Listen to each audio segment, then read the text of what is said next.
basically we're talking about genetically modified organisms, and we're talking about how this technology is untested and we don't know where it's going to go. We don't know what the future of it'll look like. Not wheatgrass. Just genetically modified plants in general. Oh, I see. So this is what it could look like. It could look, exactly. This is an envisionment of what it could look like. And what happens is that we're basically messing with nature to a point where we don't know what's going to happen. You know, that we haven't tested this technology. We don't really know what's going to go on.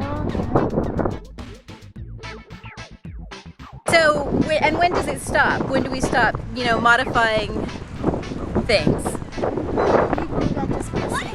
Yeah. Well, it's a pretty dark problem, but we wanted to talk about it in a way that people would be interested in. Especially like younger people, because they're going to be their planet longer than it's ours. Holy cow, what is that? So far we've taken it to Korea. And This thing here, you took yeah, well, a version of it. Canada is our latest country. I'm Canadian though, so I'm from Sault Ste. Marie, Ontario. Oh, really? Yeah, so it's it's a little closer to my heart here because I don't want that coming to Canada.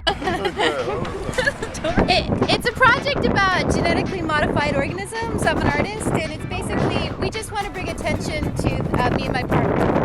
We just want to bring attention to the fact that we don't know what this technology is going to do to us. We don't know where it's going to go, and so this is a plant robot hybrid.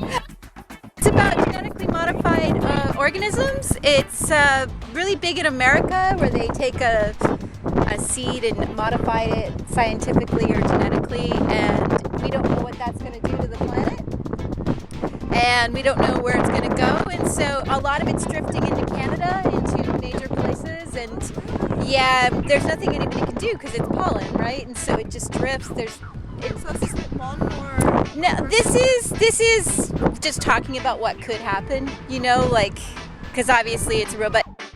Genetically modified organisms from America are coming back into Canada, and we don't have laws in Canada that let it happen, but America does. And so because, you know, pollen and spores know no boundaries, they're coming right into Canada whether Canada wants them or not. So we just want to, yeah, and we don't know where we're getting it, and we don't know how it's going to change our food supply. So basically we are this is a project just to, you know, make you think, oh, you crashed it! This is a project just to make you think about that. And of course we wanted to do it in a fun way. So we take all these videos, we've gone to Korea, we've gone to Italy and France with it. Yeah, because it's going to be a global problem. Yeah, it is. And we're going to put all the videos together, and we show them in galleries. And it's just basically to get people talking. At least you watered it. It needed watering, yeah. Nothing like a little puddle water to keep it healthy. In some ways you're sheltered, and in some ways you're not, because this is kind of where the Grand Bank's going down, you know. Oh yeah, when that fishing went down, that was a really big sign, I think, that we should really rethink how we treat our food. We really needed to rethink that one, and that happened, you know, long enough ago that shame on us for not looking more in depth into how we obtain our food and treat our food supply.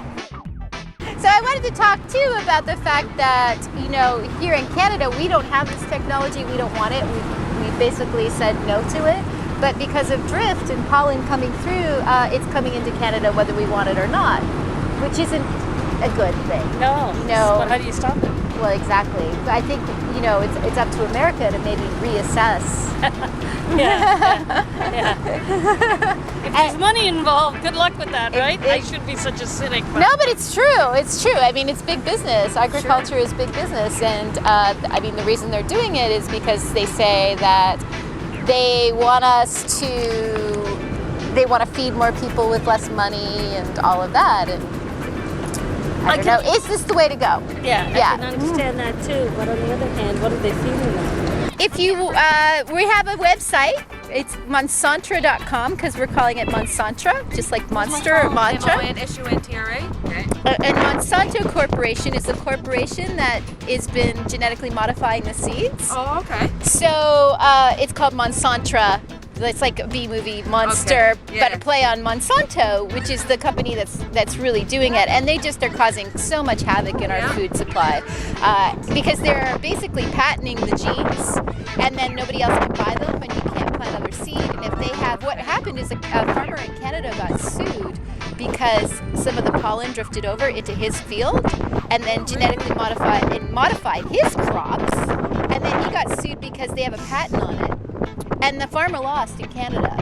And Canada has very strict regulations on it, unlike America, which is like, people have been eating genetically modified organisms and not even knowing it there. McDonald's had them back in the late 90s. And so if you went to McDonald's in America, you were eating this food and not knowing it. So it drifted across to Canada, and can you believe the farmer got sued?